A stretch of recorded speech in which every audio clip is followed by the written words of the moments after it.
عمران خان صاحب خلاف چې کومه فیصله راغله نو په دې کې خو دا عموم ثابته شو چې عمران خان صاحب دا پیسې چې د کرپشن دي نو په دغه اړه باندې تاسو وایي نو که دا پیسې د کرپشن او په دې باندې د یونیورسيټي د پوهنتون بنیادونه کېښودل کېږي او زما معمار وطن راتلونکي چې کوم د دې ملک معماران جوړیږي او هغې په دې یونیورسيټو کې سبقونه وایي نو د دې به ډېرې غلطې نتیجې ثابتې شي. عمران خان خو په خپل دا سلوګن د کرپشن خلاف و خو هغه په خپله دې کې انوال شو چې یاره دا پیسې د کرپشن دي او د کرپشن په پیسو باندې چې کوم د یونیورسيټي یا د نور داسې دغه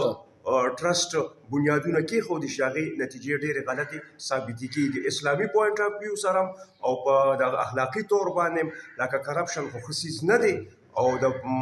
مطلب دا دی چې په حلالو پیسو باندې یو شی جوړ شي د هغې بېله مزه ده د هغې بېل خوند دی او د دې مطلب دا دی د کرپشن په پیسو باندې چې کوم بنیادونه د یو بلډینګ د یونیورسيټي جوړ شي نو د هغې نتیجې به ډېرې غلطې ثابتې. ډېره مننه.